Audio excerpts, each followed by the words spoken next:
Ó, iniciei a gravação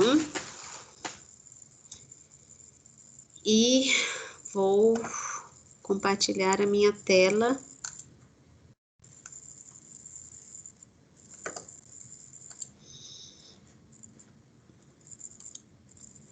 Estão vendo minha tela, gente? Tá vendo? Sim, teacher. Olha só. Então, nós vamos começar hoje o capítulo 12. Eu achei que o capítulo 11 tinha coisa demais, e toda hora eu reclamava que tinha coisa demais lá. Aí eu dei uma super enxugada no capítulo 12. O que eu estou cobrando aqui é o básico do capítulo 12.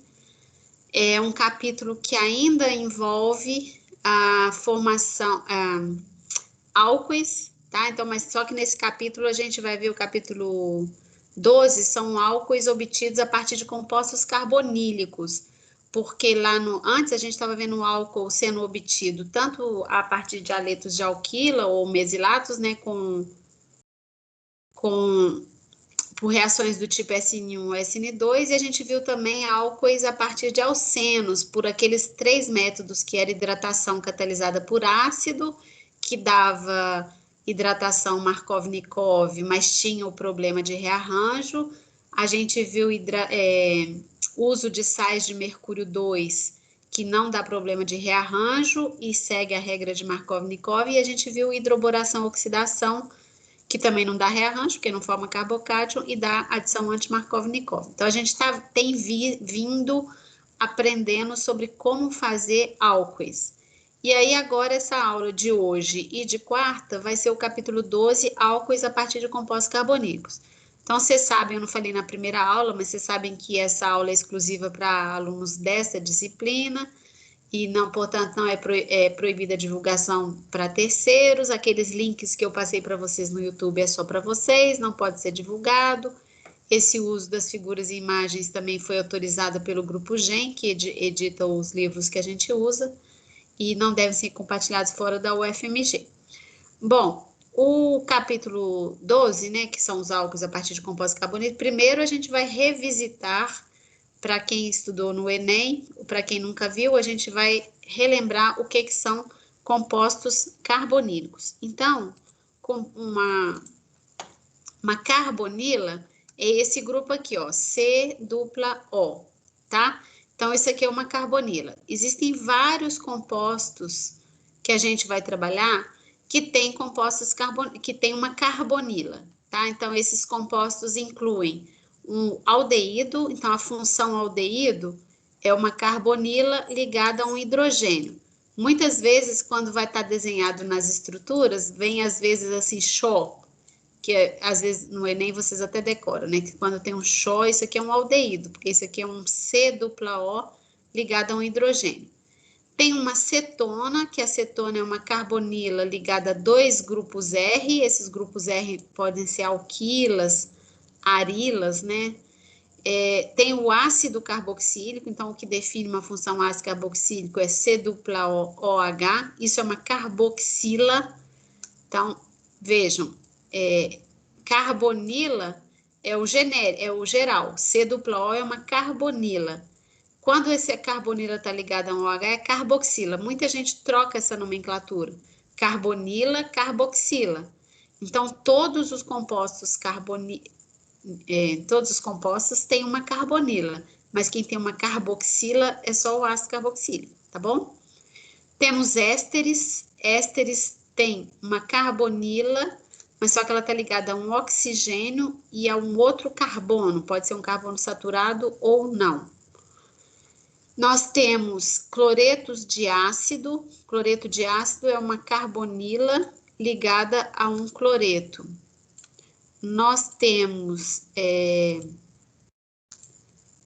então, cloreto de ácido, a gente vai trabalhar muito na orgânica 2 com cloreto de ácido. A gente tem amidas.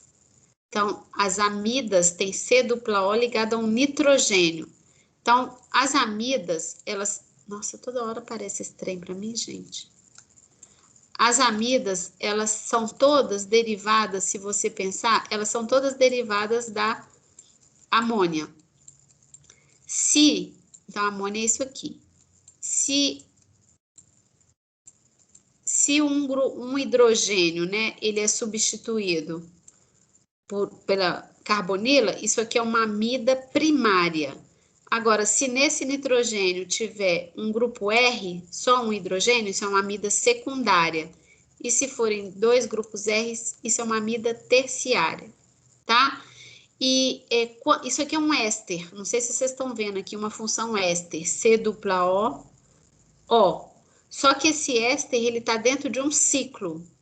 Então, um éster cíclico, ele é chamado de lactona, tá? E uma amida, isso aqui é uma amida cíclica, ela é chamada de lactama.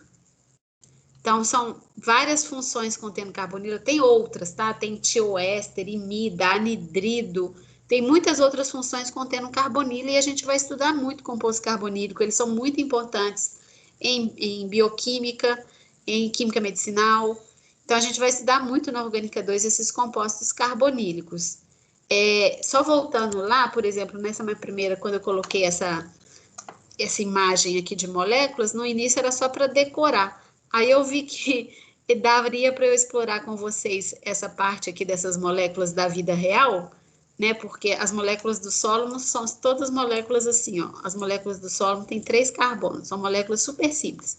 E moléculas da vida real para farmacêuticos são essas aqui, elas são um pouco maiorzinhas, né? Então, já contextualizando vocês no curso, né, na Química Orgânica para Farmacêutico, tem essa síntese aqui da atorvastatina, não sei se vocês sabem, a atorvastatina é um desses agentes da classe das estatinas, né, que são fármacos usados para controlar a lipidemia, a quantidade de gordura no sangue. Então, aqui era uma síntese da atorvastatina, só uma parte da síntese dela. E aqui, ó, nesse slide, eu já posso encontrar várias carbonilas, várias funções orgânicas carbonilas. Aí eu vou pedir para vocês olharem com calma e me falarem quais são as funções orgânicas que vocês estão vendo nesse slide. O que vocês estão vendo aí?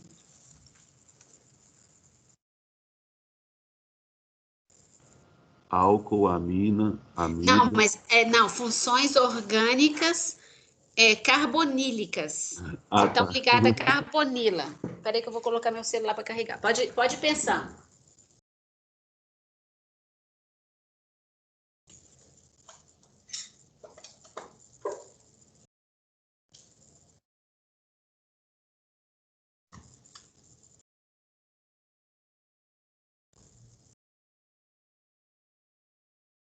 E aí, gente, o que vocês viram?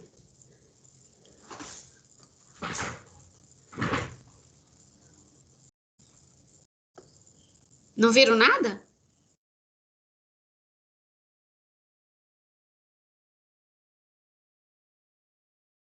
Tem uma lactama, não tem? Lactano, sei lá. Aonde?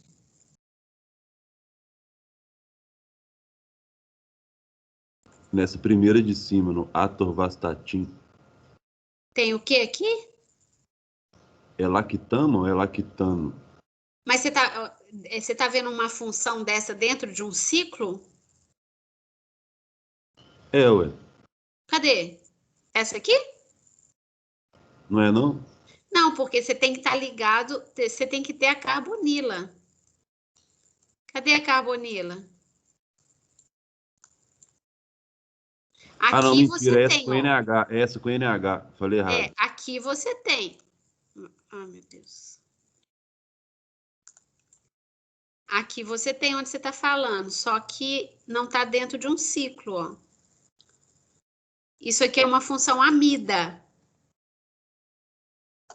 Tá vendo que ela não está dentro do ciclo? Dentro do ciclo realmente tem que estar a carbonila e o nitrogênio, eles têm que estar dentro de um ciclo. Certo? Ok. O que mais, gente, que vocês estão vendo como função aí?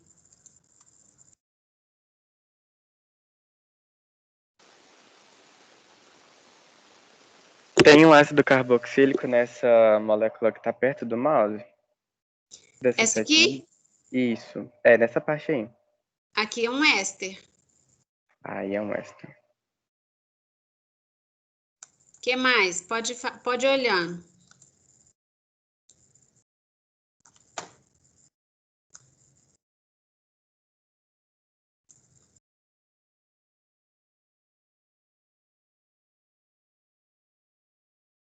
Nesse ácido isoassórbico tem?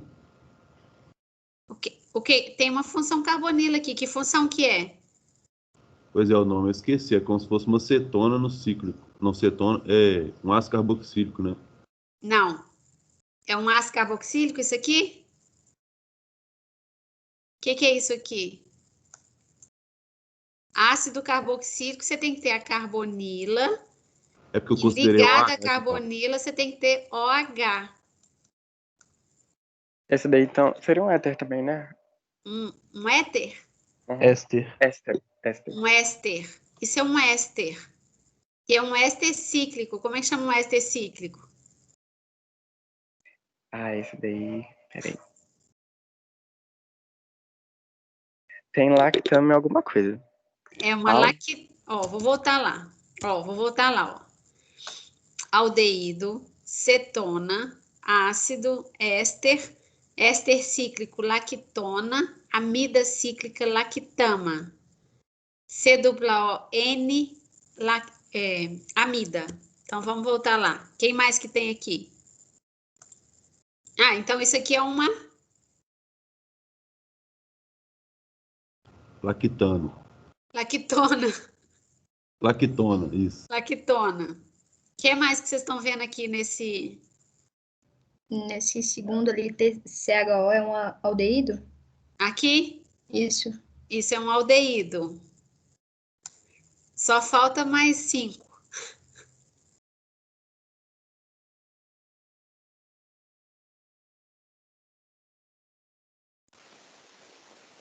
Aquela amida no anel ali é uma lactona? Amida aqui? É. Aqui, não. É uma amida normal, porque ela não faz parte de um ciclo, ó. Aqui são amidas, ó. Tá vendo? Elas não fazem parte de um ciclo. 1, 2, 3, 4, 5, 6. Faltam 3.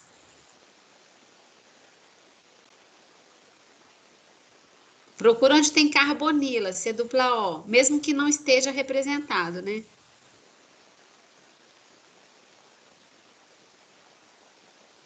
Tem mais um éter ali na enzima. Aqui? Sim. Qual função que tem aqui? Não, lactona não é. Aí é um só éster. éter. Só éter. Éster. Desculpa. Éster.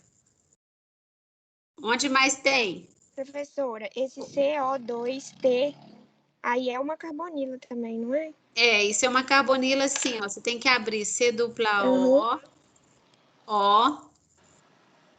TBU. Então, isso é o quê? Aí o grupo é éster, né? Mas ligado a esse bu aí, também vai ser éster? Agora eu fiquei na dúvida. É um éster. É aqui, ó. Tá. É porque esse bu aqui, é isso aqui, ó. Esse TBU é o quê? Isso é TBU, é terbutila. Ah, tertibutila, tá bom. É. Beleza. Isso aqui... Ah, então é um éster mesmo. Então, isso é um éster, né? É. Uhum. Porque isso aqui vai ser assim, ó. CO... É que é um carbono terciário, é. E um grupo terbutila aqui. Ah, toda hora dá isso, mas é um terbutila. Tá faltando só uma, vocês verem só uma função aqui. Onde que tem essa função? Carbonila. Carbonila.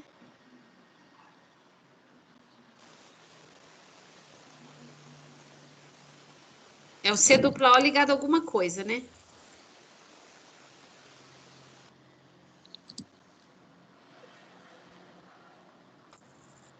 Aqui, gente. Eu não tô achando. Aqui. Ah, na outra lá em cima. É, aqui tem outra. Que função que é essa aqui? Ácido carboxílico? É um ácido carboxílico. Então, vocês estão vendo que, assim, na vida real, é muita molécula que tem composto carbonílico, tá? Ó, é muito composto carbonílico nas substâncias da vida real. Então, a gente vai estudar muito reatividade dessas carbonilas. E aí, aqui nesse capítulo, a gente já começa só a transformar as carbonilas em álcoois, mas lá para frente a gente vai ver um monte de reação de carbonila. Então, na carbonila, o átomo de carbono, ele tem hibridização sp2, né? Então, ele é hibridizado sp2, então ele é plano. sp2, ele faz, porque um orbital P, ele forma a ligação pi aqui com o oxigênio. Então, esse aqui é uma carbonila plana, e o ângulo entre os três grupos é aproximadamente 120, né? Depende muito do tamanho disso aqui, mas é aproximadamente trigonal planar, uma carbonila. Então, porque o carbono central é sp2, então você vai ter uma ligação sigma, formada pela superposição de orbital sp2 com sp2, e uma ligação pi, formada pela superposição lateral de orbital p. Então, esse grupo ele é altamente polarizado, né, por causa da diferença de eletronegatividade entre carbono e oxigênio. Você pode até pensar que existe um contribuinte, né, de ressonância desse jeito aqui, o oxigênio mais eletronegativo puxa os elétrons, e você forma essa estrutura de ressonância, isso aqui é seta de ressonância. É claro que essa estrutura contribui pouco para o híbrido, né, para a molécula real, porque você está com separação de carga, que é neutra, mas essa separação de carga serve para explicar ou para vocês visualizarem que uma carbonila, ela é um centro que a gente chama de um centro eletrofílico. Um carbono de carbonila, ele é deficiente de elétrons, tá? Então, sempre vocês vão considerar esse carbono como um carbono eletrofílico, deficiente de elétrons, e, portanto, ele pode sempre ser atacado por nucleófilos, que são moléculas, são espécies que têm par de elétrons para ser doado para esse carbono eletrofílico. Aqui mostra o momento de dipolo do formaldeído e da acetona, e mostra um mapa de potencial eletrostático mostrando que realmente a nuvem eletrônica ela se concentra, onde é vermelho, em cima do oxigênio. Então, realmente eu tenho um delta mais aqui e uma nuvem eletrônica polarizada para o oxigênio. Isso vai ser importante quando a gente for entender a reatividade disso aqui, tá? Os compostos carbonílicos, eles podem ser reduzidos a álcoois, ou eles podem ser, os álcoois podem ser oxidados a compostos carbonílicos. Então, aqui, ó, se eu estou transformando essa carbonila para cá, isso aqui é uma redução. Redução, o átomo de carbono ganhou ou perdeu elétron, gente? Ganhou. Ganhou elétrons, né? Então, daqui para cá, esse átomo de carbono ganhou elétrons. E a oxidação perdeu elétrons.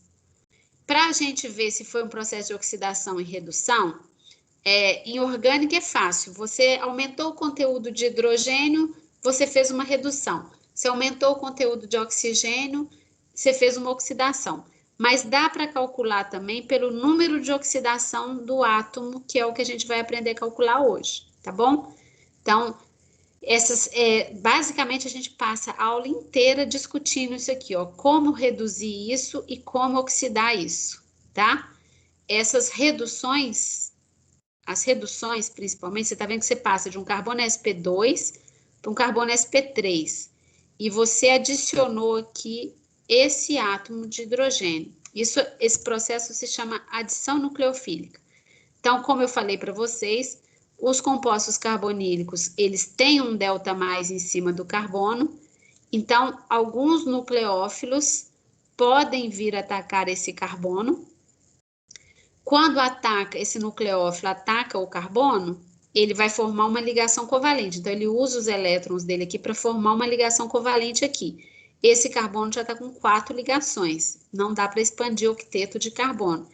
Então, o que acontece é que essa ligação π se desfaz e eu passo, então, de um carbono sp2, o nucleófilo se adiciona e eu tenho um carbono sp3, ou seja, esse produto dessa primeira etapa aqui, ó, é um carbono tetraédrico e é um alcóxido, né? O oxigênio negativo é um alcóxido.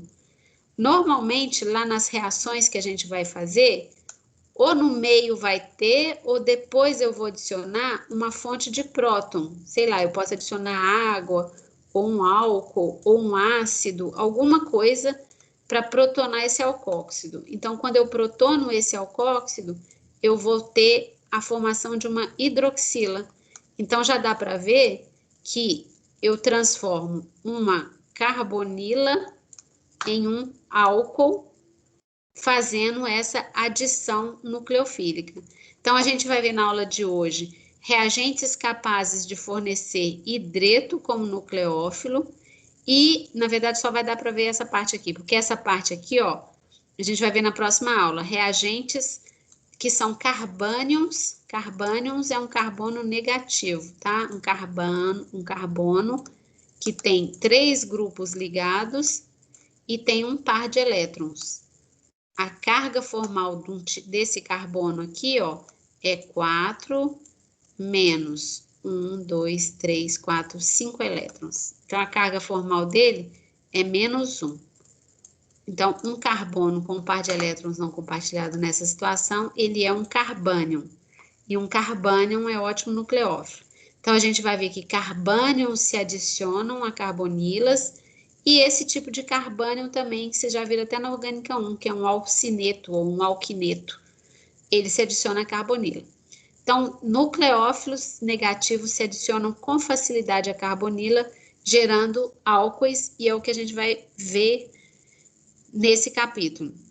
Então, aquilo que eu estava falando para vocês, ó, a redução em orgânica, ela pode ser visualizada também através do aumento de hidrogênio ou diminuição de oxigênio. E a oxidação, ao contrário, aumento de oxigênio ou diminuição de hidrogênio. Então, daqui, ó, passando de um alcano qualquer, vamos pensar na oxidação do carbono. Tá vendo que aqui eu diminuí o conteúdo de hidrogênio desse carbono? Aqui tinha 3, aqui tem 2. Então, já foi uma oxidação. E eu ainda aumentei, na verdade, uma coisa é consequência da outra. Aumentei o conteúdo de oxigênio. Então, foi uma oxidação. Daqui para cá, passei de um álcool para um... Que função que é essa aqui, gente? Aldeído? Aldeído. Quando eu passo de um álcool para o aldeído, eu reduzi o conteúdo de hidrogênio também. Então, eu fiz uma oxidação. Do aldeído para o ácido carboxílico, eu diminuí o conteúdo de hidrogênio, aumentei o de oxigênio, então eu fiz uma oxidação. Então, estão vendo aqui em cima da seta? Quando eu transformo um alcano num álcool, é uma oxidação, oxidação, oxidação. Quando eu faço o contrário, são reduções. Mas tem um jeito de fazer isso melhor também. É calcular o NOx desses carbonos. Calcular o NOx desse carbono, o NOx desse carbono, o NOx desse carbono, o NOx desse carbono, para a gente confirmar se está tendo oxidação, tá? Então, a oxidação aqui foi muito evidente de ser vista porque eu estava aumentando o conteúdo de oxigênio. Mas aqui, por exemplo, ó, eu não estou aumentando o conteúdo de oxigênio. Eu estou aumentando o conteúdo de cloro, de halogênio. E mesmo assim, vocês estão vendo em cima da seta que são processos de oxidação. Então, por quê? Qualquer aumento da quantidade de qualquer elemento mais eletronegativo que o carbono, isso é um processo de oxidação, tá? E como que eu vou saber isso? Porque eu vou calcular o NOx desse carbono. Então, como que se calcula o NOx de um elemento, gente? O NOx de um elemento, ele é calculado pelo número de elétrons de valência do elemento. Por exemplo, no caso do carbono, vou calcular o NOx para esse, e eu vou deixar vocês calcularem o NOx para esses 3 aqui. O NOx do carbono aqui, considerando que esse R aqui vai ser um carbono também, tá? Esse R aqui provavelmente vai ser um carbono. Sei lá, vou até desenhar aqui CH3. Faz de conta que todos esses R's são CH3. O NOx é número de elétrons de valência menos o número de elétrons que esse carbono aparenta ter quando ele está ligado. Só que esse aparenta ter, em volta dele, você vai fazer a seguinte consideração. Quando eu tiver que contar os elétrons de uma ligação, o átomo mais eletronegativo do par é que vai ficar com todos os elétrons daqui. Eu vou falar várias vezes, tá? Para depois vocês calcularem. Então, por exemplo, quando eu calcular o NOx disso aqui, vai ser 4 menos. Quem é mais eletronegativo, carbono ou oxigênio? Oxigênio. Então, esses elétrons aqui, eles vão ser contados para o oxigênio, todos os dois. Quem é mais eletronegativo, carbono ou hidrogênio? Carbono. Carbono. A diferença é pequena, mas é o carbono. Então, o carbono vai ficar com esses 2 elétrons para ele. Aqui também, carbono e hidrogênio. O carbono vai ficar com esses elétrons para ele. E aqui é carbono, carbono. Então, eles empatam, eu vou dividir no meio. Então, quando eu for contar os elétrons que estariam em volta desse carbono, que seriam contados para ele no NOx, seria 4 menos 1, 2, 3, 4, 5. Seria menos 1. Então, o NOx do carbono aqui nesse álcool é menos 1.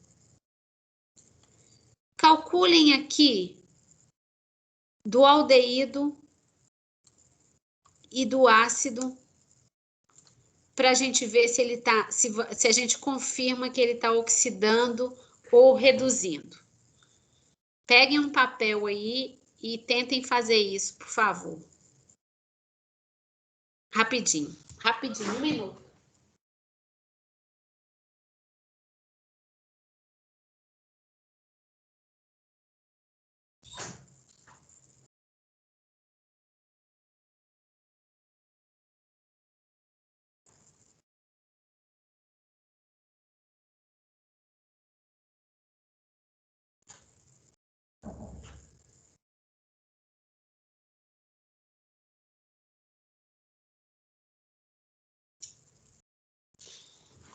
Fizeram, pessoal? Esse primeiro daria mais 1 e o segundo daria mais 3? Mais 1 e mais 3? Acho Isso. que é 4 menos. Esse aqui é todo do oxigênio, esse aqui é todo do carbono, e esse aqui divide. 1, 2, 3. Mais 1, né? Isso. Esse aqui é mais 1. Esse aqui é tudo do oxigênio, então é 4 menos 1, mais 3. E desse aqui? Menos 4? Menos 4? Não, é porque o R é carbono.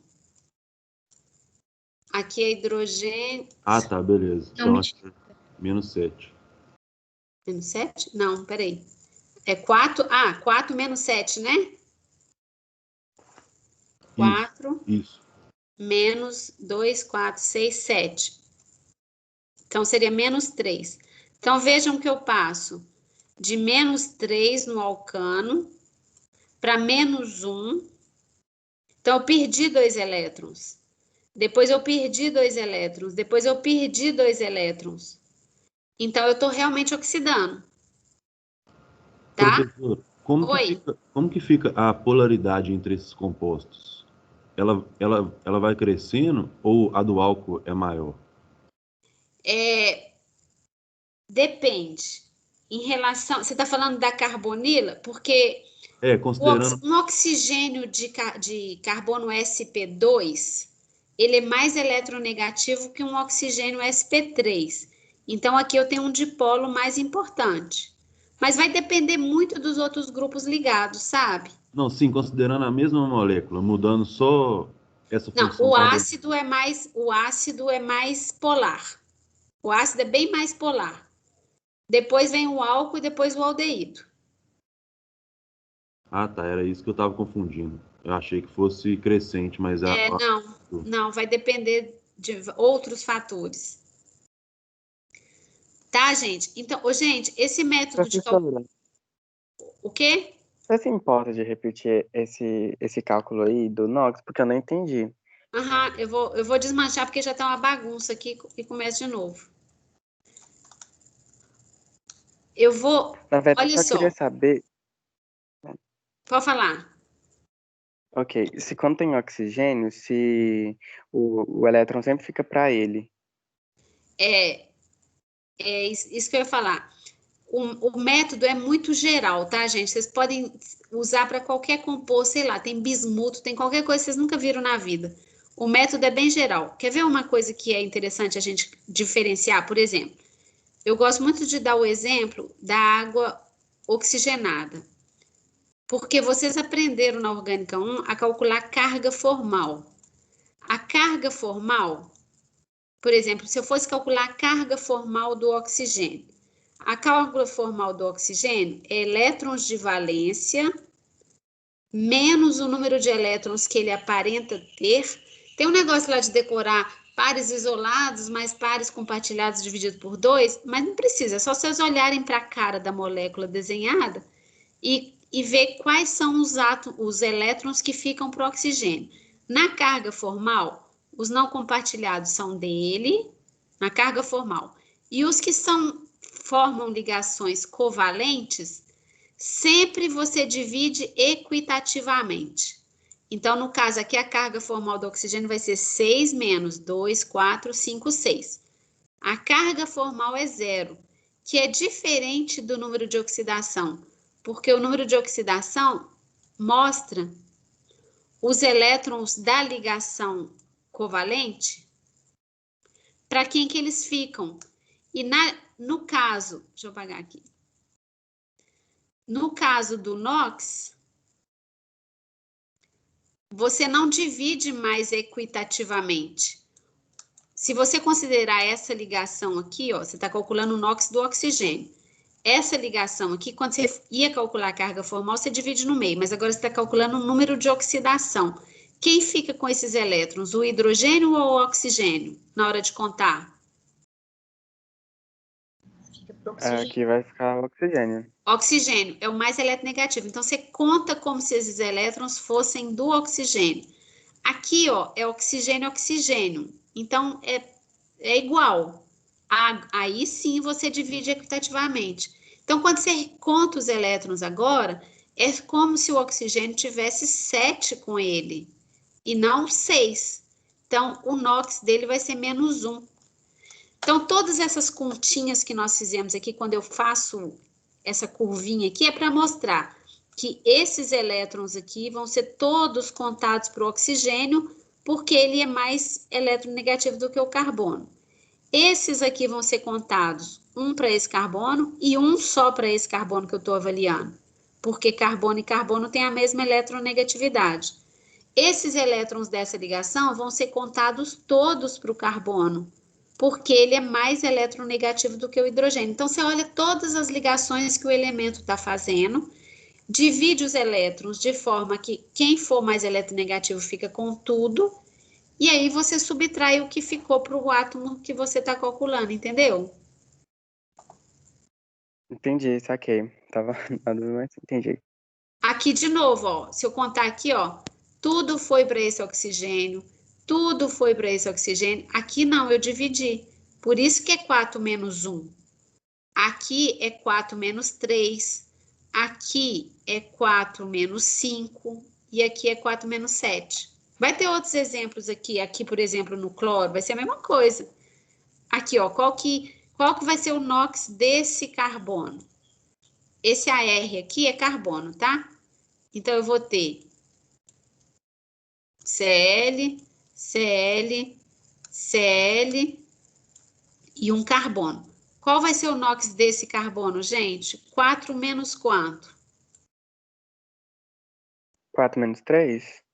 Por que 3? Esses elétrons vão ficar para quem? Pro cloro, não? Pro cloro. E esses aqui? Esses outros também. Pro cloro, pro cloro. Então, quantos que vão ficar com esse carbono? Não, vai ficar nada, vai ficar só um. Só um. Então, ele vai ser mais 3. Ah, tá. Entendeu? Tô entendendo. É porque você falou mais 3, porque na sua cabeça você foi muito rápido achando que era o NOx, era o número de elétrons, sei lá. Então, ó, aqui tá explicadinho. Cálculo de estado de oxidação. Quebramos hipoteticamente todas as ligações de modo heterolítico. Heterolítico é quando um elemento fica com tudo, dando cada par de elétrons para o átomo mais eletronegativo. e diminuímos do número de valência do átomo em questão. Então, para o metanol, por exemplo, aqui ele já mostrou divididinho aqui, ó. Carbono ficou com os elétrons dessa, e o oxigênio levou os elétrons dessa. Então, eu teria que contar 4 menos 6. Então, é menos 2 o NOx do carbono do metanol. Tá? Então, aqui tem um monte de slide fazendo o que a gente já tinha feito. Se tiver ligado a um átomo igual, os elétrons são divididos igualmente. Então, fazendo toda essa continha, ó, aqui seria 4 menos 8, né? Os 8 elétrons aqui são do carbono. 4 menos 8, então o NOx do metano é menos 4. O do metanol é 4 menos 6. Do formaldeído é 4 menos 4, porque esse é para o carbono, esse é para o carbono, esse é para o oxigênio. 4 menos 4 é 0. Esse é 4 menos 2, mais 2. E o dióxido de carbono é 4 menos 0. Todo mundo aqui, o oxigênio ficou com todo mundo, o carbono ficou sem nenhum. Então, um átomo de carbono com 4 ligações nunca terá carga formal, mas o estado de oxidação pode variar entre menos 4 e mais 4, vocês estão vendo aqui, ok? Então, dá para saber, por exemplo, pelo NOx do carbono, que se eu partir do metano e obtive um aldeído, eu tive uma oxidação, porque eu perdi elétrons, perdi 4 elétrons. Professor, 4 menos... Oi? se eu tivesse uma ligação entre dois átomos e eles tivessem eletronegatividade próxima, por exemplo, carbono e fósforo, isso ia continuar valendo, né? Continua valendo, porque igual carbono e hidrogênio, a eletronegatividade deles não tem uma diferença considerável e mesmo assim para o cálculo de NOx vale. Entendi, obrigado. Mas você pode fazer para fósforo, igual eu te falei, para arsênio, para bismuto, qualquer coisa, tá? Então aqui, ó, tinha esse exercício, mas, nossa, nós calculamos já demais NOx para aldeído e cetona. Eu vou deixar vocês calcularem só do último aqui, esse carbono, qual que é o NOx dele?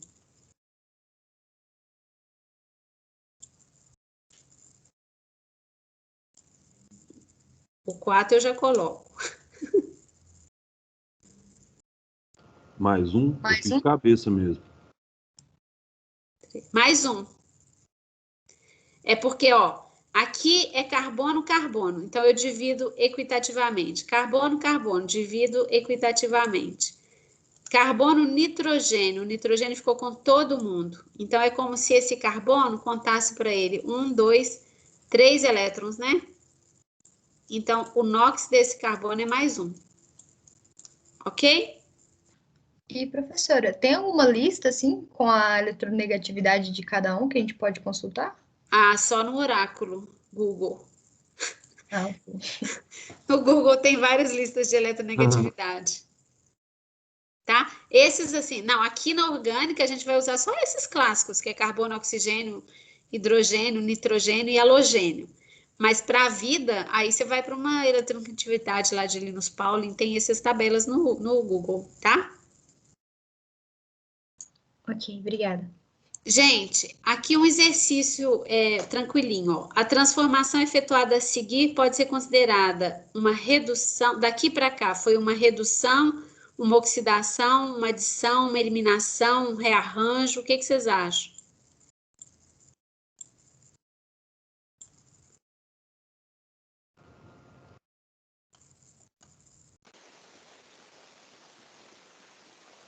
Eliminação? Eliminou o quê? O H, ué, não? Sim, mas só eliminou o H, saiu o H? Oxidação? É uma oxidação. Porque eliminação tinha que perder uma molécula a partir daqui, né? Eu não tenho como perder, só perder esse hidrogênio, porque perdeu esse também, veio uma ligação para cá. Então, não é redução e adição, não. Ela está encaixando. Se você olhar o carbono, vamos lá de novo, ó. Diminuir esse carbono, diminuiu o conteúdo de hidrogênio e eu passei de um NOx de um NOx 4, 1, 2, 0 para um NOx mais 2. Então, eu perdi elétrons. Tá? E agora, pede para ordenar os compostos aqui em ordem crescente de oxidação. Então, nós temos que achar o NOx daqui, o NOx daqui, o NOx daqui. Vamos de novo, até vocês cansarem de NOx. Quem está aí na lista de participantes, pode me falar, por favor, para não me deixar muito triste, quantos alunos tem na sala que eu não estou vendo? Ó, tem 12, quer dizer, 11, né? Ah, não, 11 está ótimo. 11 eu já estou achando lucro.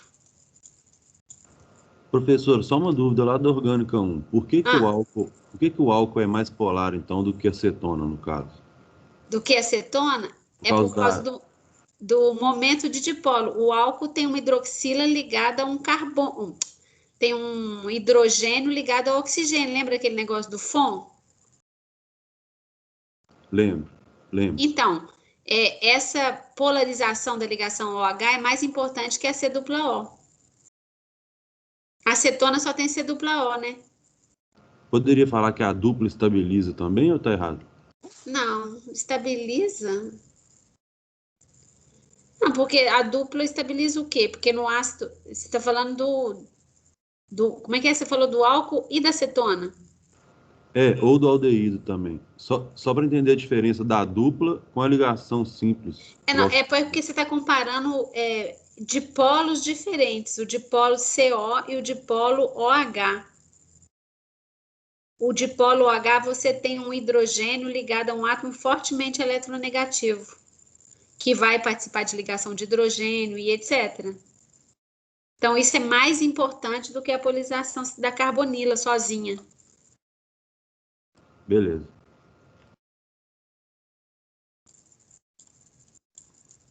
Não tem a polaridade, não tem a ver, esquece a polaridade relacionada com o número de oxidação.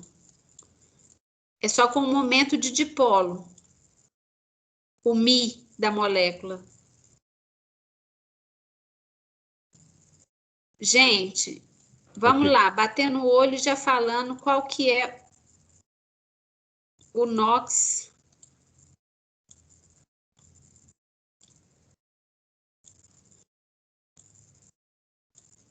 deste carbono.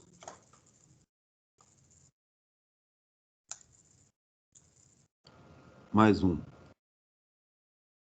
Por quê? Mas a molécula está errada, não tá, não, pessoal? Tá, porque são 2 cloros. Agora que eu vi, peraí, deixa eu apagar aqui. Vai ser 0.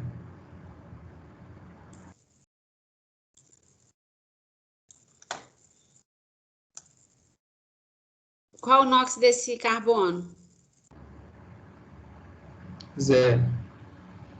Todo mundo concorda que é 0? Sim. Então é 0. E desse?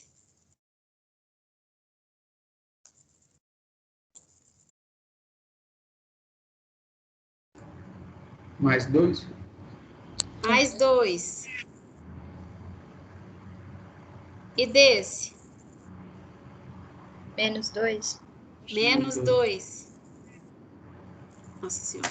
Menos 2. Concorda, gente? Todo mundo está entendendo o NOx? Sim. Então, a ordem vai ser esse aqui, né? Que é o 3, 1, 2. 3, 1, 2. Então, a resposta é a letra D. Ok? Sim. Ok. Bom, então, NOx é tranquilo, vai cair na prova valendo 2 pontos e aí vocês já vão ganhar. Só que vai ser moléculas diferentes, né? Sei lá, molécula... Ah, vamos um aqui diferente, só para terminar esse NOx aqui, ó. Olha aqui, qual que é o NOx desse... Se eu tiver esse grupo aqui, ó.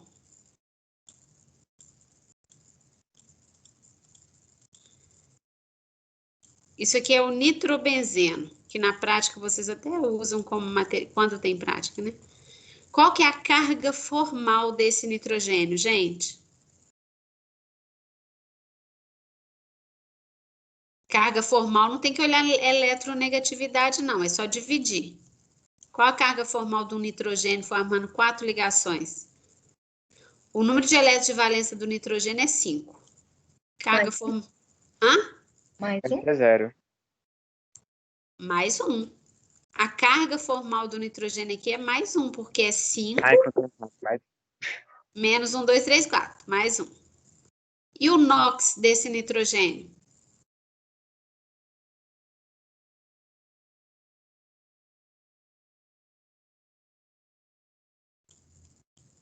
Mais 3? 5 menos oxigênio, oxigênio, mais 2. Mais 3. Todo mundo captou?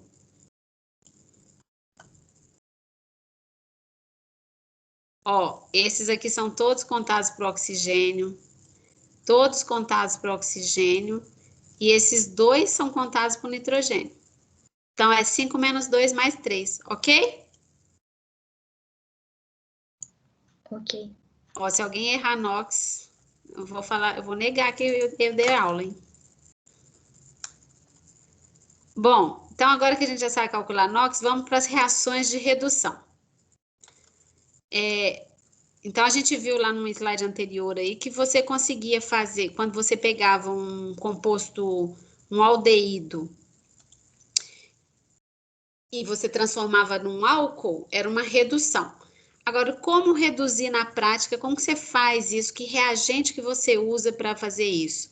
Então, existem alguns agentes redutores, na verdade, existem dezenas de agentes redutores, mas a gente estuda 2 principais na graduação, que são esses 2 aqui, ó, borohidreto de sódio e hidreto de alumínio e lítio, que vai estar abreviado como isso. Esses reagentes têm essa estrutura aqui, ó. O borohidreto de sódio tem 4 hidrogênios ligados ao boro, e, portanto, a carga formal do boro é menos, porque o boro é da família 3, e o sódio fica lá de contraíon, é um sal. E o hidreto de lítio-alumínio, que tem 4 hidretos ligados a alumínio, e o lítio lá de contraíon. Vejam, gente, esses agentes redutores, eles vão ser fornecedores de hidreto. Hidreto é o hidrogênio com 2 elétrons e, portanto, ele tem uma carga formal menos, tá? Esses reagentes aqui são fornecedores de hidreto. Então, se eu tivesse, vou desenhar aqui, sei lá, uma acetona. Se eu tivesse uma acetona, nossa, que desenho horroroso.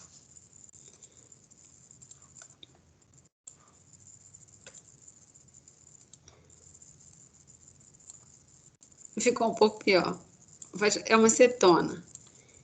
E eu tivesse um hidreto, é claro que não existe isso aqui, por isso que eu coloquei aspas, né? Eu tô falando que não existe assim, não existe um pote de hidreto que você vai lá e pega hidreto. Você vai pegar um reagente fornecedor de hidreto. O que o hidreto vai fazer nesse composto carbonílico aqui, que a gente viu que tem um delta mais aqui? O que o hidreto pode fazer? Romper a ligação dupla, atacar o carbono. Isso. Então, ele vai atacar o carbono, né? Ele vai usar esses elétrons para formar uma ligação covalente. E esse carbono já tem 4 ligações, então, realmente, a dupla vai se romper. E eu vou formar um intermediário tetraédrico. Então, o hidreto vai se ligar aqui. Eu posso desenhar de qualquer jeito, tá? Eu rompi a ligação π, o hidreto entrou, e aí eu formei esse intermediário tetraédrico, né? Eu saí de um carbono sp2, fui por intermediário tetraédrico, e depois, ou às vezes durante a reação, eu coloco uma fonte de próton lá, sei lá, eu coloco água. O que vai acontecer? Esse alcóxido, ele vai ser protonado pela água, e como produto final, então, quando eu faço a redução de uma cetona, eu tenho a formação de um álcool secundário, tá bom? Então, isso aqui é para vocês visualizarem como que a reação acontece, porque nós não vamos cobrar mecanismos com esses reagentes, mas esses reagentes, eles são fornecedores de hidreto, tá? Não vai ter um hidreto solto assim, mas eles vão fornecer o hidreto e esse hidreto vai se adicionar a carbonila, vai formar um alcóxido que vai depois formar um álcool.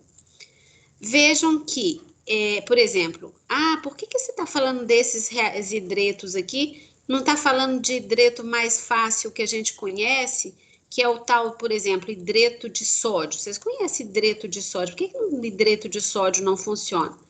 Hidreto de sódio não vai funcionar, sabe, gente? Hidreto de sódio é um hidreto muito iônico, porque a diferença de eletronegatividade entre hidrogênio e sódio, ela é muito grande. Quando o hidreto é muito iônico, ao invés dele funcionar como nucleófilo, normalmente ele funciona como base, porque ele é uma base muito forte. Então, ao invés dele se adicionar aqui, ele vem arrancar próton de alguma parte da molécula. Então, nunca que hidreto de sódio vai ser usado como nucleófilo para atacar a carbonila, tá? Os reagentes que a gente vai usar mais são esses dois aqui. E existe uma diferença grande entre esses dois, que muitas vezes vocês preferem decorar, mas tem uma explicação para isso. Que o que é? O borohidreto de sódio, ele é menos reativo. Esse do boro, ele é menos reativo do que esse aqui. Então, menos reativo significa que ele é mais fraco como redutor. Mais fraco como redutor significa que ele só vai reduzir compostos que são muito reativos. Esse aqui é mais forte como redutor. Então, ele reduz todo mundo, toda a carbonila que passa na frente dele, ele reduz, tá? Esse aqui só vai reduzir compostos que são muito reativos. E aí a gente vai ver quais são muito reativos. Tem uma razão, uma justificativa para isso? Tem. Quanto mais iônico for o hidreto, mais reativo ele é. Então, a diferença de eletronegatividade entre hidrogênio e alumínio é muito grande. Então, esse hidreto é mais iônico e, portanto, ele é mais reativo. A diferença de eletronegatividade entre hidrogênio e boro é menor. Então, ele é menos iônico e, portanto, menos reativo. Isso, na vida real, dá uma diferença enorme. Por exemplo, a gente pode fazer uma redução de composto carbonílico com borohidreto e usar como solvente água, metanol, etanol. Se a gente fizer isso com borohidreto de sódio, você põe fogo no laboratório, de tanto que ele é mais reativo, ele vai reagir com a água explosivamente, de tanto que ele é iônico, tá? Então, parece bobagem essa pequena diferença de eletronegatividade, mas na prática isso dá uma super diferença. Então, lembrando, esse aqui é menos reativo e vai reduzir só compostos carbonílicos mais reativos, e esse é muito reativo, reduz todos os compostos carbonílicos. Na prática, o que vocês decoram? E eu não acho ruim decorar também, não. Sempre vocês vão lembrar disso aqui. Decorar. Que borohidreto de sódio reduz aldeído e cetona, e hidreto de lítio alumínio reduz todo mundo, tá? O borohidreto, que é o mais fraquinho, ele só consegue reduzir esses dois. Esses dois são mais reativos do que esse aqui. E agora a gente vai entender por que eles são mais reativos. A reatividade de um composto carbonílico está sempre relacionada, gente, com o tamanho do delta mais em cima desse carbono. Quanto mais eletrofílico, mais reativo, frente a um nucleófilo, então frente ao hidreto também. Então, vamos ficar, por exemplo, entre aldeído e cetona. Por que vocês acham que o aldeído é mais reativo do que a cetona?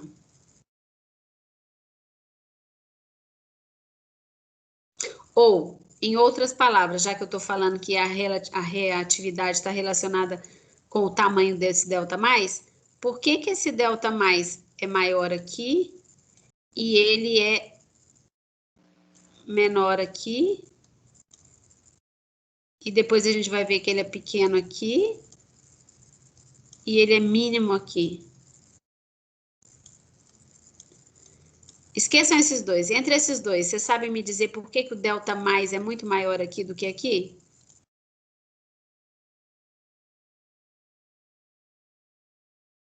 Professor, eu vou chutar, hein?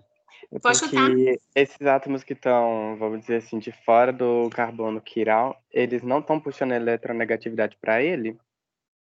Tipo, esse último. Tá quase. Não, por aí. Tem a ver com a eletronegatividade também. Esse carbono não é quiral, não, né? É composto carbono carbonílico, né? Uhum. Mas você está num caminho, tem a ver com eletronegatividade no sentido de doação de elétrons. O grupo funcional R', por assim dizer, ele doa densidade eletrônica para estabilizar o carbono central. Eu não sei se vocês viram na Orgânica 1, mas grupos alquilas são grupos doadores de elétrons. Vocês viram isso? Eu vi. Vocês devem ter visto, porque quando a gente vê estabilidade de carbocátion, o carbocátion terciário, ele não é mais estável porque ele não tem grupo alquila doando elétrons e aí a carga fica dispersa? Sim. Uhum. Então, aqui, ó, no aldeído, eu tenho um grupo R doando. Aqui na cetona, eu tenho 2 grupos R doando. Então, vocês concordam que a carga positiva nesse carbono aqui vai estar menor? Sim. Certo, gente? Então, quando você tem só um grupo doando, esse carbono é mais positivo. Quando você tem 2 grupos doando elétrons, você diminui a deficiência de elétrons aqui, tá certo?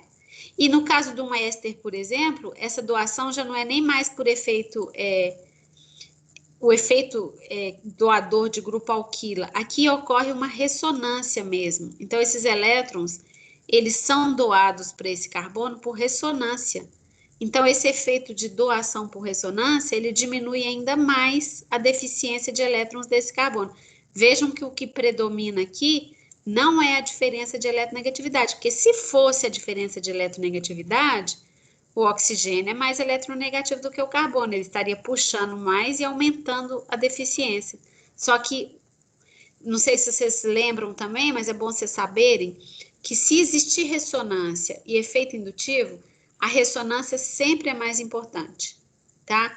Então, ressonância aqui foi mais importante para diminuir essa carga positiva. E aqui essa ressonância aqui é tão boa, né? Porque a carga negativa fica dispersa aqui, que esse carbono aqui é muito pouco reativo na frente de um nucleófilo, tá certo? Fora falar também, gente, que o aldeído, ele é menos impedido, né? Não aqui, porque aqui essa molécula é plana, o nucleófilo pode atacar por cima ou por baixo. Mas quando o nucleófilo ataca aqui, um aldeído, ele forma tipo um estado tetraédrico, no estado de transição, ele começa a formar um negócio assim, né? nucleófilo.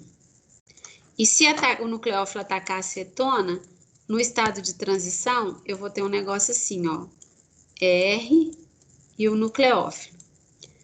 Aí, esse intermediário aqui, existe uma repulsão entre o nucleófilo e o grupo R. Essa repulsão é muito mais importante do que esse nucleófilo com hidrogênio, que o hidrogênio é todo pequenininho, tá? Então, para atacar o carbono de carbonila é mais fácil, tanto por efeito eletrônico, já que esse carbono é mais eletrofílico, quanto por efeito estérico do estado intermediário que vai ser formado, porque o hidrogênio, aqui eles estão afastados de 120, mas aqui eles vão ser obrigados a ficar a 109. Então, 109 entre um nucleófilo e hidrogênio está de boa, mas 109 entre um nucleófilo e um R que pode ser grande, isso aqui é altamente energético, altamente assim, né, comparando com o aldeído. Entenderam, gente, essa questão da reatividade? Sim. Então, Sim, vejam, os que são mais reativos por ter um baita de um delta mais, eles vão ser reduzidos pelo agente redutor mais fraquinho, que é o boridreto. O resto, só usando hidreto de lítio-alumínio. Mas é claro que se o hidreto de lítio-alumínio consegue reduzir os difíceis, ele vai conseguir reduzir os fáceis também, tá bom?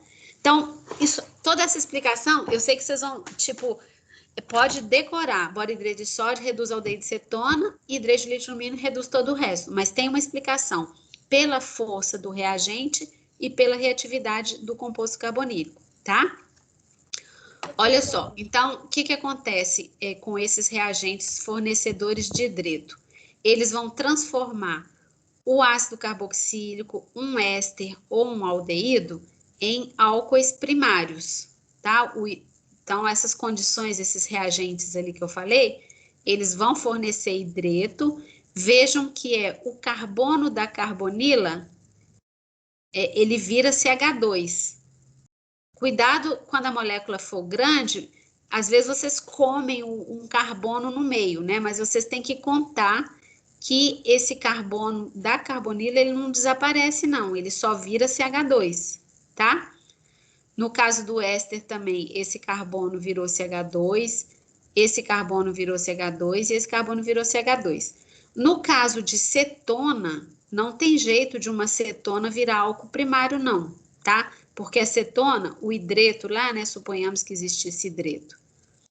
O hidreto vai entrar uma vez aqui, vai formar o alcóxido, que vai ser protonado. Então, no caso de cetonas, a redução de cetonas leva a álcool secundário, tá? Mas a redução tanto de ácido, de éster, de aldeído, vai levar a álcoois primários. Então, vai ter uns exercícios, aqui tem uns exemplos, né? Por exemplo, aqui você tem uma cetona, e você usa borohidreto de sódio e metanol. Borohidreto de sódio, metanol é o solvente da reação, ele que vai fornecer o próton para protonar o alcóxido. Então, entrou um hidreto aqui, né? Não está representado, mas entrou um hidreto que veio do borohidreto e esse H aqui veio do metanol. Então, foi uma redução. Se a gente calcular o NOx, essa carbonila virou um álcool, uma carbonila de cetona, virou um álcool secundário.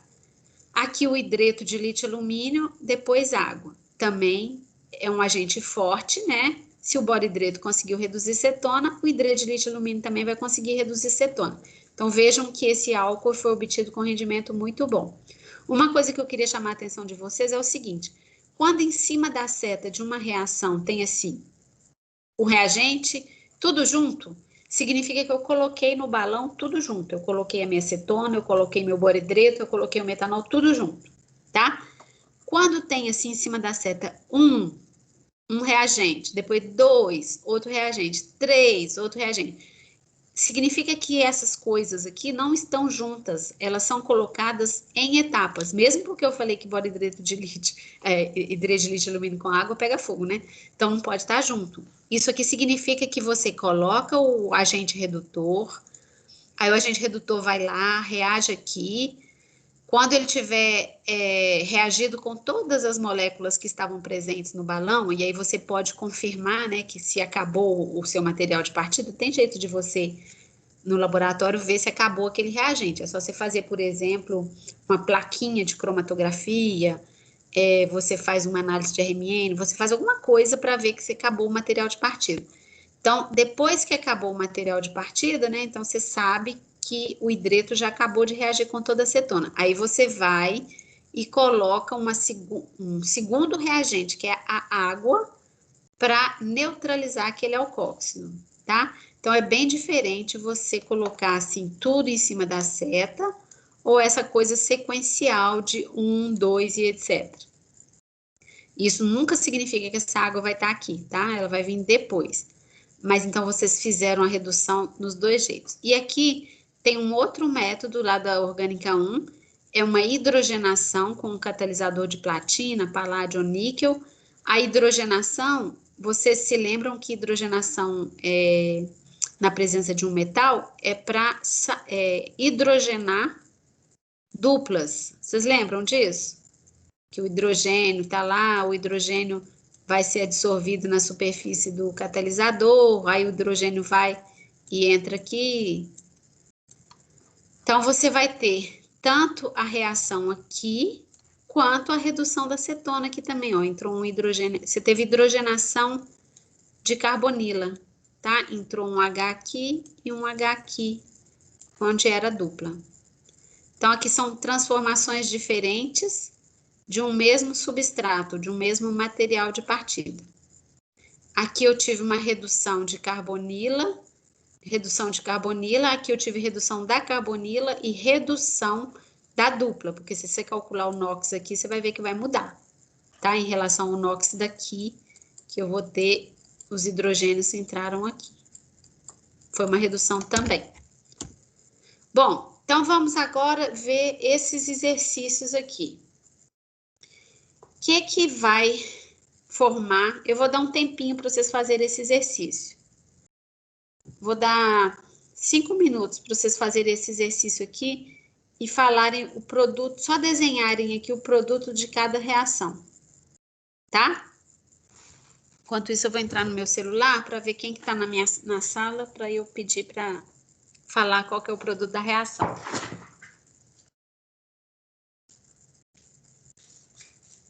Cinco minutos.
Gente, deu 5 minutos.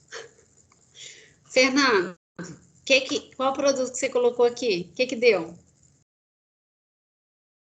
Ah, eu não sei não, ainda não. Georgiane. Ah, professora, eu também não tô com dúvida. Isabela.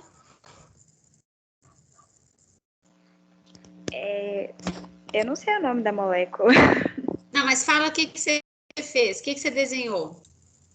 Eu peguei e coloquei o reagente atacando o carbono que está no aldeído. Aí a dupla foi desfeita e fez um alcóxido. Aí a água atacou o oxigênio e protonou. Então, você formou o quê? Isso aqui? E um H. Ah, então, esse carbono aqui do aldeído virou esse CH2, né? Isso. É isso mesmo. O hidrogênio que estava lá permanece e você entrou com um outro. Uhum. Então, eu formei um álcool. Isso. Certo. Iago, o que você fez aqui? Olha, eu tava indo nesse caminho também, mas ainda não concluí. Mas o que você acha que vai acontecer aqui com essa cetona? Depois que... Tá. Eu acho que vai... Eu tô achando que vai ser a mesma coisa. Essa dupla ligação aí o oxigênio vai atacar o hidrogênio lá da outra molécula. Aí a ligação vai se quebrar, vamos um trenzinho, e aí eu tenho que fazer no papel, porque a segunda parte com a água eu não fiz ainda. Não, é tipo aqui vai ter um hidreto, o hidreto vai entrar aqui. Eu entrei com ele aqui. Aí forma o O- que protonou. Então, você vai formar um álcool.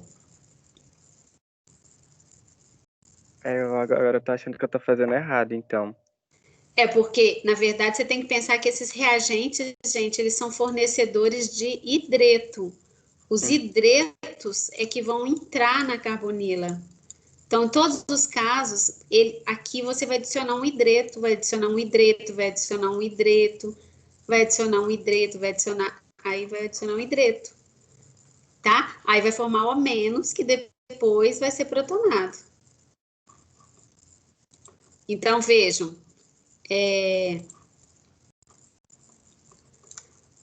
aqui no caso do éster, eu acho que não fizeram, né? Rodolfo, você fez? Professora, fiz mentalmente, eu não escrevi, não. Então fala mentalmente o que ia formar isso aqui. Eu acredito que o excesso do Hall ali, ele vai favorecer que, né, quebra a ligação dupla, porque acho que esse excesso aí tá por conta do impedimento estérico, e vai formar um H, cedo ou tarde, por assim dizer. Tá, vai formar um H, mas só que no caso de éster, esse carbono recebe um hidreto, sim. Isso. Só que a gente vai ver quando aparecer o resultado, que esse carbono vira um CH2. E aí, realmente, essa carbonila vira um OH e entra um hidreto aqui. Não, Quando sim, é éster, gente, eu só omiti.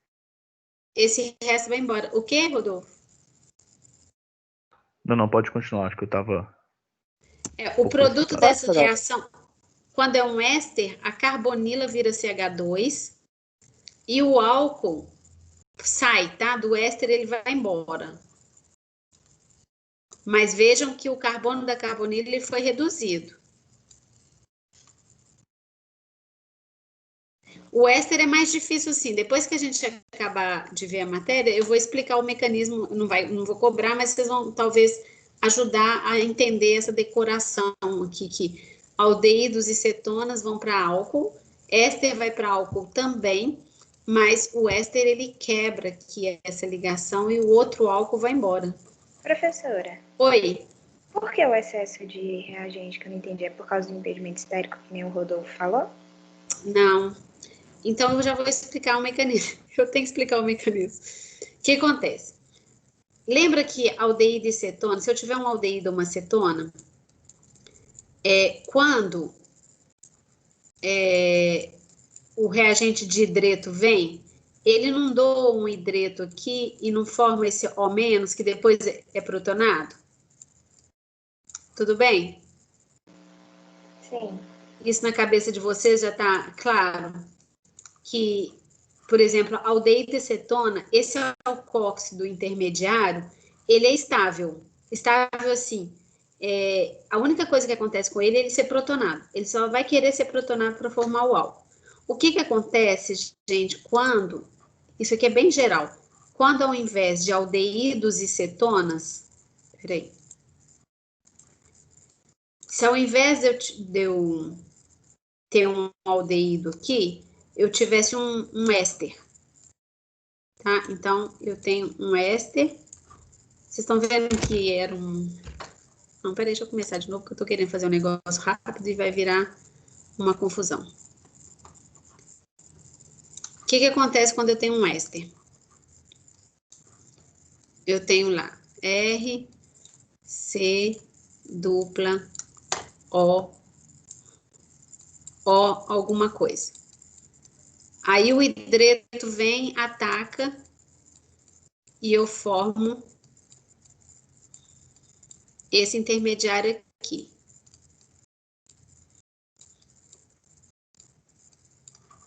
Lembrem-se que quando era um aldeído ou uma cetona, o meu intermediário era assim, ó, O menos H, H. Tá? E aí, olha que interessante. Esse intermediário aqui que veio de um aldeído, uma cetona, ele não tem opção. A única coisa que ele pode fazer é protonar. Só que se esse grupo aqui, ligado ao carbono, for, por exemplo, um oxigênio, um cloro, um nitrogênio, ou seja, um grupo que tenha par de elétrons não compartilhados, o que acontece? Esse intermediário tetraédrico, ele não é estável igual esse aqui, porque vai ter repulsão eletrônica entre esse tantão de elétrons que está aqui. Aqui não tem repulsão porque hidrogênio não tem elétrons. Aqui vai ter repulsão porque o oxigênio tem elétrons.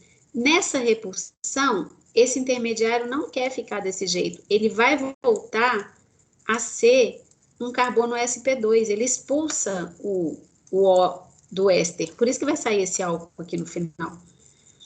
E aí, um mol de reagente, ele é usado para formar o aldeído. Só que, quando você forma o aldeído, a partir do éster, o aldeído é mais reativo do que éster. Vocês lembram que o aldeído é mais reativo do que éster? Aí ele consome, ele continua adicionando hidreto até formar o álcool. Por isso que eu preciso usar um excesso. Porque se eu não usar um excesso, eu não consigo consumir todo o éster. Deu para entender? É difícil isso aqui. Isso aqui é a matéria toda da Orgânica 2 na vida. Vamos de novo. Se você tem um aldeído ou uma cetona, quando o hidreto entra, você forma um intermediário tetraédrico, que a única coisa que ele pode fazer é protonar para ele se tornar estável. Então, ele forma um álcool direto. Quando eu reajo com éster, esse primeiro ataque não leva a um composto estável, esse composto vai se decompor e vai formar um produto de reação que é mais reativo do que o material de partida. Então, ele continua consumindo hidreto de lítio e alumínio e o aldeído vai ser reduzido para álcool. Por isso que você tem que usar um excesso de reagente, porque entra 2 mols de hidreto. Entenderam? Sim. Então, essa é uma grande diferença de reatividade entre aldeído e cetona e éster, tá? O aldeído e cetona entra um hidreto e os ésteres, cloretos de ácidos, amidas e etc., que a gente nem vai ver aqui, entram 2 mols de hidreto, tá? Professor, Oi. essa reação é uma reação que, assim, na prática, no laboratório, ela é tranquila de se fazer? Super tranquila, faz-se muito isso. Muito para moléculas muito mais complexas do que essa. Então, transformar um éster em um álcool é muito tranquilo de fazer. Reduzir aldeído é muito tranquilo, tá? São reações muito corriqueiras, assim. Todo mundo que faz transformação química, síntese, etc., faz essas reações de redução com esses reagentes. Não tem um laboratório de síntese ou de química farmacêutica que não tem esses reagentes redutores, tá? Bom, aqui, gente, deu... O que deu aqui? Não vou desenhar não, porque tem a molécula aqui, ó. Vai dar um álcool também. Vocês estão vendo que o hidreto de lítio e alumínio, ele não mexeu com a dupla. Ele só transformou essa carbonila num grupo CH2. E o boridreto de sódio, gente, aonde que ele vai mexer? Ele vai mexer aqui ou aqui?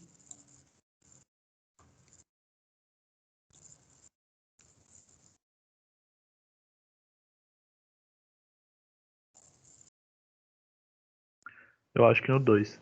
Eu também acho que foi. Qual função que é essa aqui? Éster, acetona ou aldeído? O que é isso? Éster. Um éster? Isso aqui é o quê? Cetona. O boro-hidreto é forte ou fraco? Mais fraco que o Hal. É mais fraco. E por ser mais fraco, ele vai no mais reativo. Qual que é mais reativo, acetona ou éster? Éster.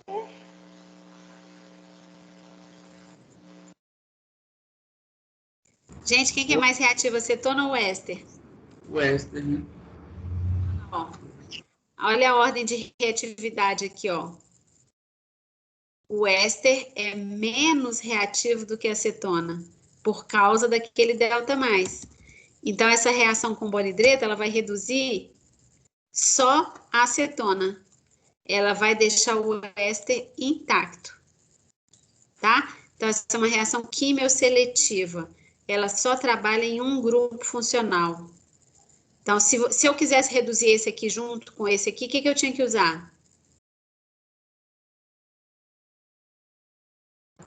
O lítio. O hidreto de lítio e alumínio, Isso. tá? Bom, essas reações, gente, elas vão ser usadas junto com várias outras que vocês já aprenderam. Então, por exemplo, isso aqui é um exercício que cai na lista de exercícios. As questões de prova, tem muitas questões de prova que são sequências de reações, tá? Então, você faz aquele negócio, faz uma reação, 2 reações, 3 reações e pede o produto final. Então, aqui, tá faltando aqui um solvente, eu vou pôr metanol. Ele pergunta nesse exercício qual que é o produto principal dessa reação. Então, o que acontece quando eu pego essa cetona e coloco boro-hidreto de sódio em metanol? O que acontece? Álcool secundário. Hã? Forma um álcool secundário. Forma um álcool secundário, muito bem. Então, essa primeira etapa é para formar um álcool secundário, que a gente viu que boro-hidreto é um reagente, é um agente redutor.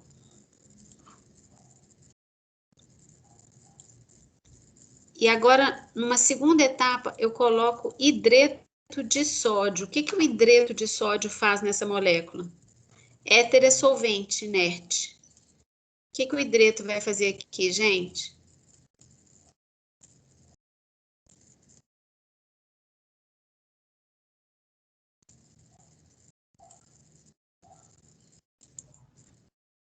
Ele vai tirar o H? Muito bem. Uma reação ácido-base, ele vai tirar o próton, que a gente viu muitas vezes na aula passada, e ele vai formar, como que chama um composto que tem um oxigênio negativo mesmo?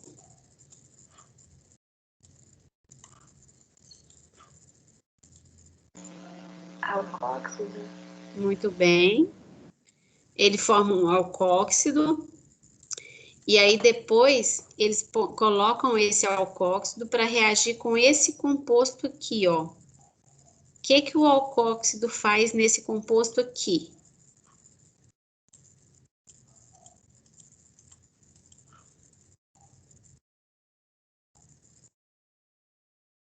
Ele deve pegar o último hidrogênio lá dessa cadeia, lá de CH3? Pegar esse hidrogênio? Isso. Mas tem coisa melhor para ele fazer. Porque você está falando que ele podia fazer uma eliminação. Mas ele tem... Porque isso aqui é negativo, isso é um nucleófilo e uma base forte, né? Então ele poderia pegar o hidrogênio, você gosta falando, mas isso aqui tem centros positivos aqui. Quais são os centros positivos dessa molécula que vocês estão enxergando? Centros eletrofílicos.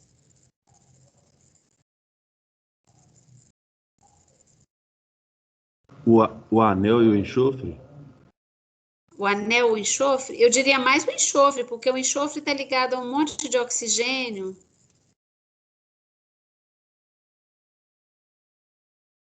Aqui a diferença de eletronegatividade, o enxofre também positivo, porque está ligado a oxigênio. As ligações mais polares aqui são aquelas ligações envolvendo oxigênio, que é o átomo mais eletronegativo do sistema, concorda? Aqui também, gente, essa ligação aqui, ó, esse carbono é positivo. Concordo?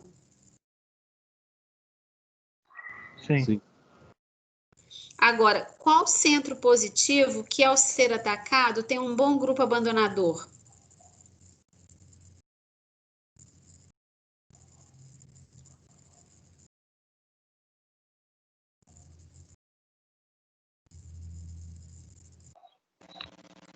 O oxigênio? Não, o oxigênio ele não está positivo. Quem está positivo é o enxofre e o carbono. Isso, O carbono. Ah, Esse é o o carbono. carbono. O carbono tem um ótimo grupo abandonador da aula passada. Vocês lembram que se atacar esse carbono, sai isso tudo aqui como grupo abandonador? Vocês lembram disso? Sim. Vejam, se eu atacar aquele carbono que é positivo, eu vou sair com isso aqui, que é um ótimo grupo abandonador. Por que é um ótimo grupo abandonador? Causa da ressonância. Então, essa carga aqui, ela é estabilizada por ressonância, né? Outra ressonância para cá. Então, aqui eu tenho um centro positivo que tem um ótimo grupo abandonador. Se ele atacasse o enxofre, não tem bom grupo abandonador, porque teria que sair O menos CH2, CH3, que é uma base forte. Não tem como estabilizar essa carga que saiu junto. Isso aqui é um grupo abandonador péssimo, comparando com esse. Então, esse oxigênio vai atacar esse carbono. Isso aqui é um grupo abandonador, tá, gente? Isso aqui é como se fosse, sei lá, um haleto. Então, vocês têm, tá vendo que isso é um carbono primário, é uma reação SN2. Por isso que ele não vem atacar o hidrogênio beta aqui. A reação que predomina aqui é uma reação SN2. Então, o produto que forma vai ser esse produto aqui, ó. Quer ver? Vai ser assim. Ó. O O se liga um CH2 e CH3. Então, ele fica assim. Aí, se você procurar essa fórmula aqui, que está a forma de linha de ligação, nessa fórmula, nessa representação, você vai achar que um produto que tem CH3, CH2O, só pode ser esse aqui, ó. CH3, CH2O. Nenhum outro tem CH3, CH2O. Vocês podem até passar todos para a forma de linha de ligação, que vocês não vão chegar, tá? Então, vocês estão vendo que vocês usaram o conhecimento de agente redutor, vocês usaram o conhecimento de ácido base e vocês usaram o conhecimento de SN2, que é para síntese, isso é um éter, né? Síntese de Williamson, que a gente viu na aula passada, tá? Então, os exercícios, muitos exercícios da prova, cobram várias reações em etapas para vocês darem o produto final, ok? Bom, então a gente viu várias reações de redução e a gente tem agora as reações que são o contrário. A partir do álcool, eu posso fazer um aldeído, a partir do aldeído eu posso fazer um ácido carboxílico. São processos de oxidação. Vejam que o conteúdo de hidrogênio está diminuindo, tá? Então, para isso eu preciso fazer reações de oxidação. Então, essas oxidações só vão ocorrer se ligado ao carbono, né? Desde que o carbono ligado à hidroxila do álcool esteja ligado a pelo menos um átomo de hidrogênio. Eu vou falar por quê.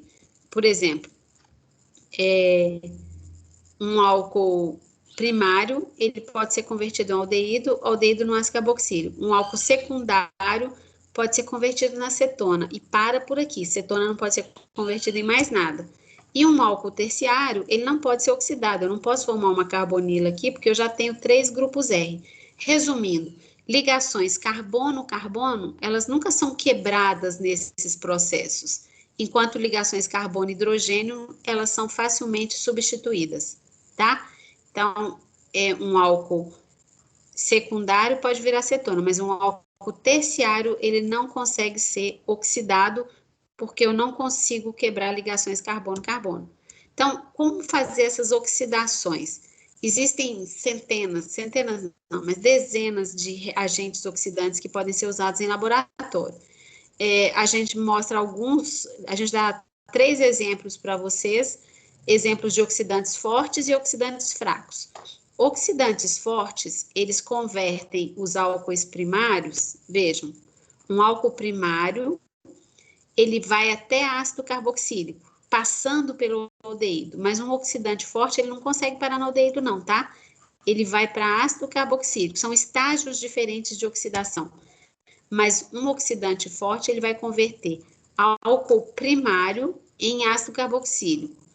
Se você precisar converter um álcool primário a um aldeído, parar no estágio de aldeído, você tem que usar um oxidante fraco.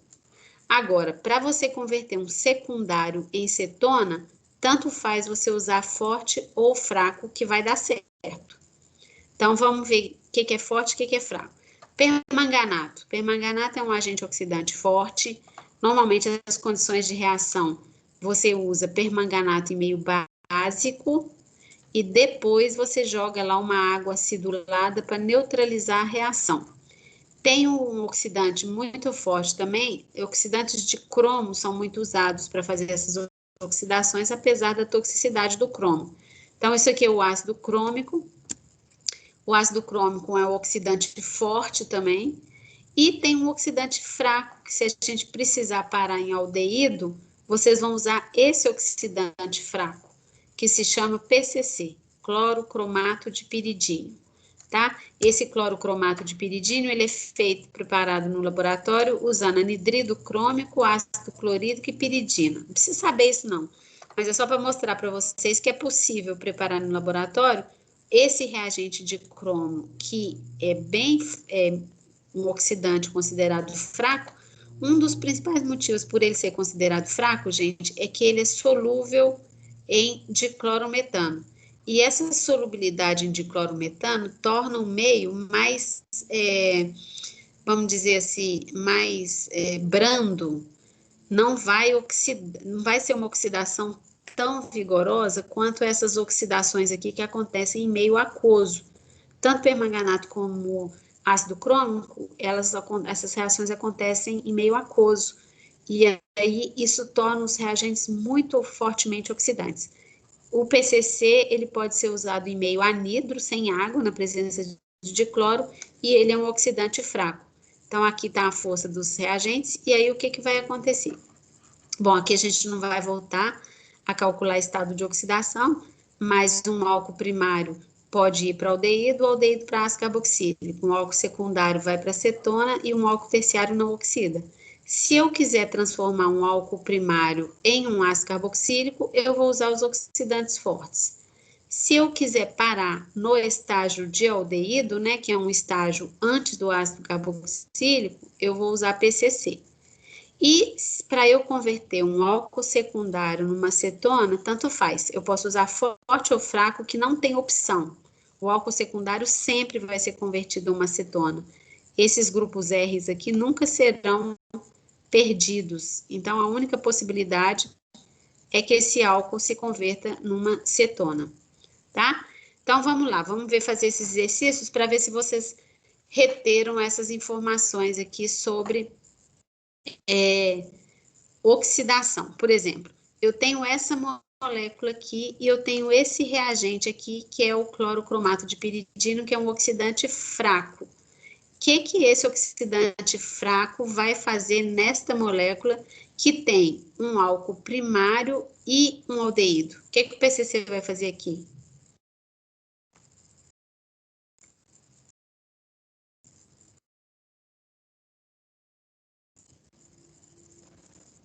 Transformar o álcool primário Hã?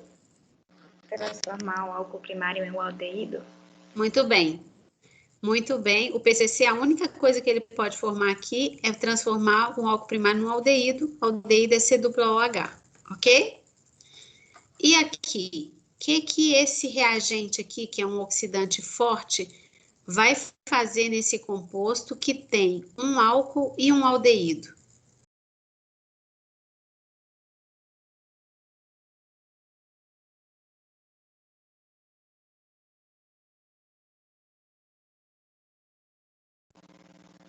transformar o aldeído em ácido carboxílico e álcool primário em aldeído ou não vai fazer simultaneamente? Vai fazer simultaneamente. Tudo, ele é um oxidante forte. Tudo que ele puder oxidar, ele vai oxidar. Então, ele vai oxidar o aldeído ácido carboxílico, que o aldeído não resiste na presença de oxidante forte, e ele vai oxidar o álcool primário em ácido carboxílico também, ok? Ok. E aqui, eu tenho esse álcool primário. O que o PCC vai fazer aqui?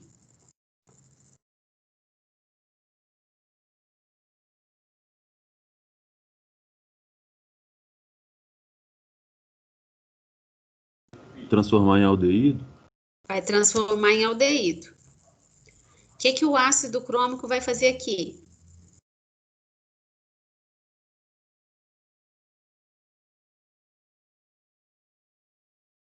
Transformar em ácido carboxílico? Transformar em ácido carboxílico. O que o permanganato vai fazer aqui?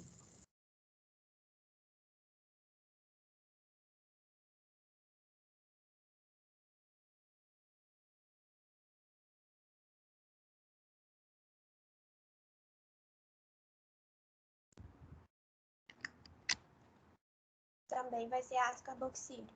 Também vai ser ácido carboxílico, tá? Vejam que aqui, ó, no permanganato, na primeira etapa, o meio é básico. Vocês estão vendo que é OH-.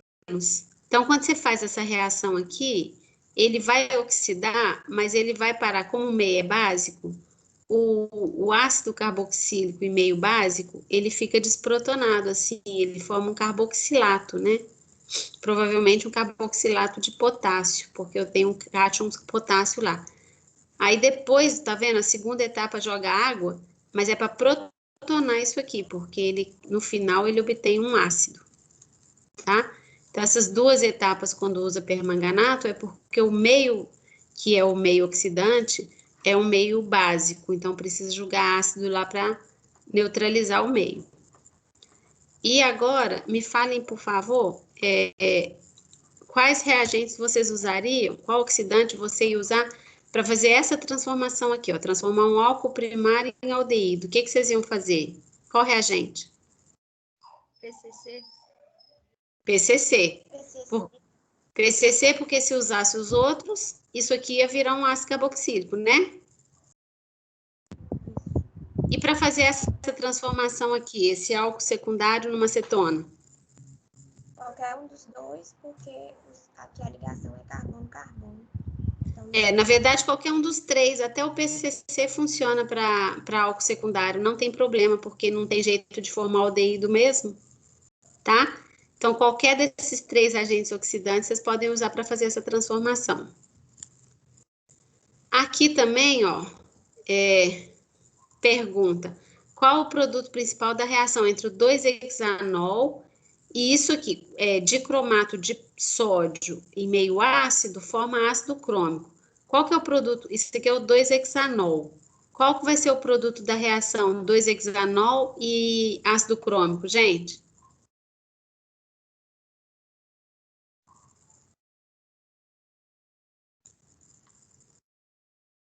É um álcool primário, secundário ou terciário?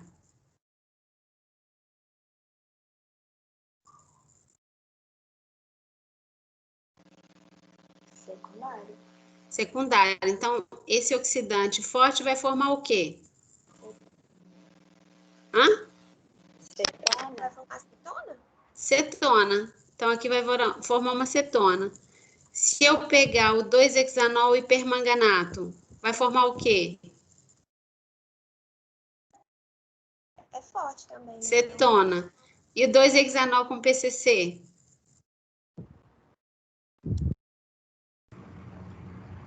Cetona também? Cetona também. Então, todo álcool secundário com qualquer oxidante vai formar cetona. Então, nos três casos, a resposta é essa letra C aqui, ó.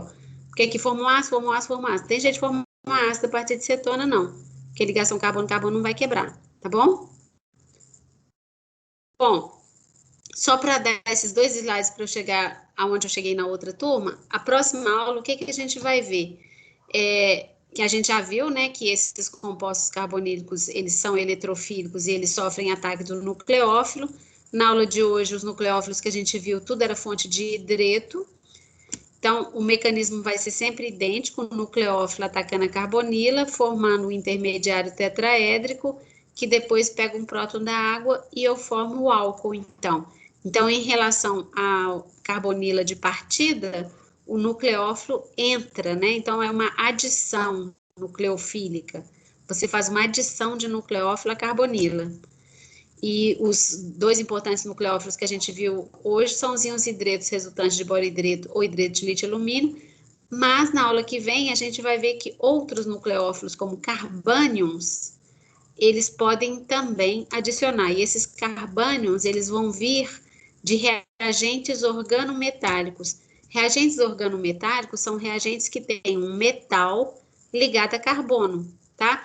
E a natureza dessa ligação entre o carbono e o metal depende da diferença de eletronegatividade entre o carbono e o metal. Por exemplo, se essa diferença de eletronegatividade for muito grande, se o metal for sódio ou potássio, essa ligação vai ser iônica e vai ser muito reativo. Tão reativo que, para fins práticos em laboratório, a gente não trabalha muito com organometálico de sódio e potássio, não. Agora, se a diferença for muito pequena, essa ligação vai ter caráter covalente. Com o caráter covalente, ela é muito pouco reativa, então isso aqui dura semanas em cima da bancada. O tipo de reagente que vai nos interessar são esses aqui, ó, são reagentes onde a ligação tem caráter intermediário entre iônica e covalente. Por exemplo, quando o metal é magnésio ou lítio, esse caráter da ligação aqui entre o carbono e o metal é intermediário entre iônico e covalente, mas o carbono é suficientemente negativo para ser considerado como se fosse um carbânion. A gente já discutiu no início da aula o que é um carbânion. Um carbânion é um carbono com 3 ligações e um par de elétrons que tem uma carga formal menos. Carbânions são bases muito fortes e são excelentes nucleófilos. Então, aqui só está mostrando que, em função da diferença da eletronegatividade, quanto maior a diferença de eletronegatividade, maior o caráter iônico da ligação, tá? Mas o tipo de ligação que interessa para a gente vai ser esse aqui, com metais do tipo magnésio ou lítio. Então, eles são os mais usados em síntese orgânica, eles são estáveis em éter e na ausência de umidade, eles são bases muito fortes e eles são nucleófilos muito bons. Então, na próxima aula, a gente vai ver como que esses carbânions, eles se adicionam à carbonila para gerar álcool, tá bom? Bom, acho que, peraí, por hoje é só, eu vou ter que voltar lá na turma, peraí que eu vou voltar na turma, porque eu tenho que fazer como é que chama? Baixar uma lista de presença. Peraí. Pronto, baixei lista de presença. Vou parar a gravação. Vocês têm perguntas, gente?